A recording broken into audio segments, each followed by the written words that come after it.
Hey guys, welcome back to my YouTube channel. Drama serial दिले जार जार की नेक्स्ट आने वाली एपिसोड में तीसरे बंदे की एंट्री हो चुकी है। और वो तीसरा बंदा कौन सा है, तैयबा की ज़िंदगी में अब तीसरा बंदा क्या अहम किरदार अदा करेगा, आज की इस वीडियो में मुकम्मल डिटेल के साथ रिव्यू आप लोगों के साथ शेयर करेंगे। जल्दी से हमारे चैनल को सब्सक्राइब कर दें और साथ में लगे बेल आइकन बटन को लाजमी प्रेस कर दें ताकि नई से नई आने वाली वीडियो की नोटिफिकेशन आप लोगों को आसानी के साथ मिल सके। रेहान ने अपनी माँ के ऊपर ज़बरदस्ती की, उसके साथ ज़िद की, उससे कह दिया कि माँ जी अगर मुझे तैयबा नहीं मिलेगी तो मैं किसी के साथ भी शादी नहीं करूँगा, जिस पर उसकी माँ परेशान हो जाती क्योंकि उसका अकलौता बेटा होता है। और रेहान की बात मान लेती है और उससे कहती कि ठीक है, आप अगर चाहते हैं तो मैं ये सब कुछ करने के लिए तैयार हूँ। जहाँ पर जाते हैं अतीका रेहान के घर, वहाँ पर रेहान की जो माँ का रवैया होता है वो और तरह का होता है। इनके साथ गुस्से से बात करती है, इनको सही तरह लिफ्ट नहीं देती। तो वहाँ पर जैसे बात करके घर पे आते हैं तो तैयबा को आकर सब कुछ अतीका बता देती है और उससे कहती है कि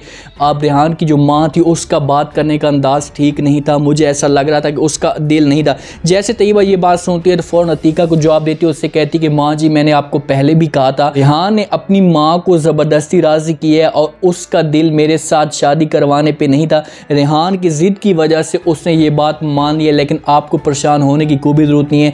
जैसे मैं उस घर में जाऊँगी तो मैं लाजमी उसके दिल में जगह बना लूँगी। आप प्लीज़ आप मेरी इस बात को थोड़ा सा समझें, मेरी शादी रेहान के साथ एक दफ़ा करवा दें, कुछ भी नहीं होगा, वो मेरे साथ कोई ऐसी बात नहीं करेगी।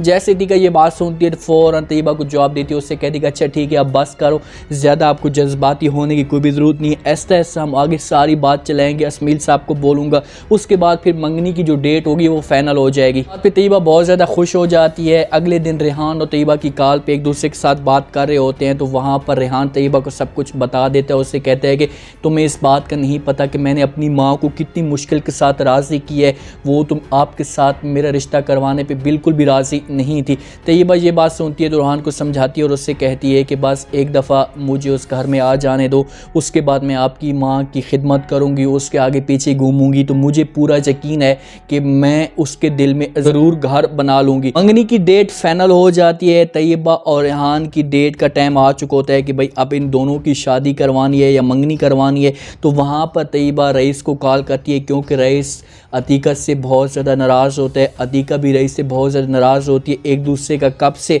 वो सामना नहीं कर पा रहे, जब से अतीका की शादी हुई थी। तो वहाँ पर तैयबा रईस को कॉल करती है और उससे कहती है कि तुम्हें मेरी मंगनी में ज़रूर आना है और मैं पूरी कोशिश करूंगी कि अतीका से आपकी सुलह करवा लूं। जैसे रईस ये बात सुनते हैं फ़ौरन तैयबा को जवाब देता है, उससे कहते हैं कि मैं ज़रूर आपकी मंगनी पे आऊँगा, लेकिन मुझे यकीन नहीं है कि अतीका मेरे साथ सुलह कर लेगी। तो वहाँ पर तैयबा उससे कहती है कि वो मेरी हर बात को मानती है, तस्लीम करती है, बस आप एक दफ़ा ज़रूर आना। तो रईस उसकी बात में हाँ कर देता है। मंगनी हो रही होती है तो वहाँ पर रईस की पूरी फैमिली भी पहुँच जाती है। जैसे ही वहाँ पर जाते हैं तो अतीका अपने रईस भाई को देखती है तो पहले तो गुस्से में आती है, लेकिन तैयबा के मूड की वजह से वो बात मान जाती है और रईस के साथ सुलह कर लेती है। वहाँ पर अतीका रईस को कहती भी है कि अपने भाइयों से कोई इतना ज़्यादा कैसे नाराज़ रह सकता है। तो रईस अतीका को कहता है कि मुझे यकीन नहीं आ रहा था, मैं तो ये सोच रहा था कि आप मेरे साथ कभी बात नहीं करोगी, लेकिन आज आपने बात करवा दी है।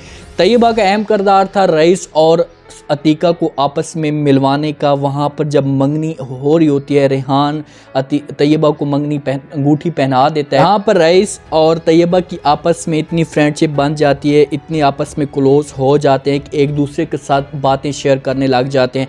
तो रईस आता है फ़ौरन अतीका के पास, असमील साहब के पास, और तैयबा के साथ खुद बात करता है और उससे कहता है कि तुम्हारी इतनी तालीम है, तुम इतनी अच्छी हो या इतनी तेज़ हो, तो मैं चाहता हूँ कि तुम्हारी जो तालीम हो किसी अच्छे यूनिवर्सिटी में हो या किसी अच्छे कॉलेज में हो। तो वहाँ पर तैयबा ये बात जैसे रईस की सुनती है तो वो तो बड़ी खुश हो जाती है। उसके साथ अतीका भी मिली हुई होती है, लेकिन असमील साहब को जैसे पता चलता है तो असमील साहब फ़ौरन साफ इनकार कर देते हैं। उससे कहते हैं कि नहीं, तुम्हें वहाँ पर जाने की कोई भी ज़रूरत नहीं है, तुम इतने बड़े शहर में जाकर क्या करोगी कराची में। तो वहाँ पर तैयबा अपने अब्बू को मनाने की कोशिश करती है। उससे कहती है कि अब्बू जान चाहे जो कुछ भी हो जाए, क्या तुम नहीं चाहते कि आपकी बेटी का जो मुस्तकबिल हो वो संवर सके, वो बन सके। तो इस जगह पर अतीका भी असमील साहब को राज़ी करती है। उससे कहती कहती है कि इसमें बुरी बात कौन सी है, अगर ये जा भी रही है तो इसे जाने दो, इसका मुस्तकबिल बन जाएगा। क्योंकि रेहान की माँ भी थोड़ा सा इस बात पे एग्री नहीं हो रही, राज़ी नहीं हो रही, तो ये कहीं अच्छी जगह पर पढ़ेगी या किसी अच्छी जगह पर जाकर ये लग जाएगी तो फिर इसका जो लेवल होगा, मुकाम होगा, थोड़ा सा बन जाएगा। आखिरकार रसमील साहब राज़ी हो जाता है, रईस इसे यहाँ से अपनी बड़ी सी गाड़ी में बैठा कर ले जाता है। जैसे तैयबा बड़ी गाड़ी देखती है तो वो तो पहले से अपने आप के ऊपर यकीन नहीं कर पाती कि मैं कुछ ख्वाब देख रही हूँ। वहाँ पर जैसे घर लेकर जाते हैं शापारा, और शापारा की माँ उसे देखती हैं तो उसके पाँव तले ज़मीन निकल जाती है कि भाई एक बला से जान छूटी, अब दूसरी बला यहाँ पर आ गई है।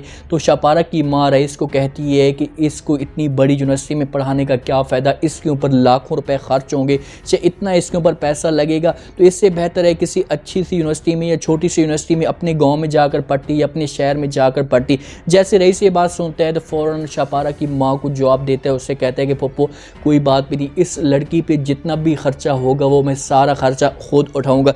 इस जगह पर स्टोरी जाकर इंटरेस्टिंग बनी है। स्टोरी इस वजह से इंटरेस्टिंग जाकर बनी है कि शापारा और तैयबा का जब आमना सामना होता है तो उस जगह पर शापारा के जहन में तैयबा के लिए नफ़रत आना शुरू हो चुकी है।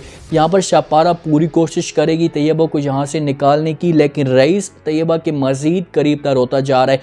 उसकी बातें, उसके साथ रहन सहन रईस को इतना उससे करीब बना देता है कि रईस को आखिरकार तैयबा के साथ मोहब्बत होना शुरू हो जाती है। तैयबा के दिल में भी थोड़ा सा ये आ जाएगा कि यार मेरे ऊपर इतना खर्च कर रहा है, मेरे ऊपर इतना सब कुछ कर रहा है, तो मैं भी अब इसके साथ मुखलिस हो जाऊं।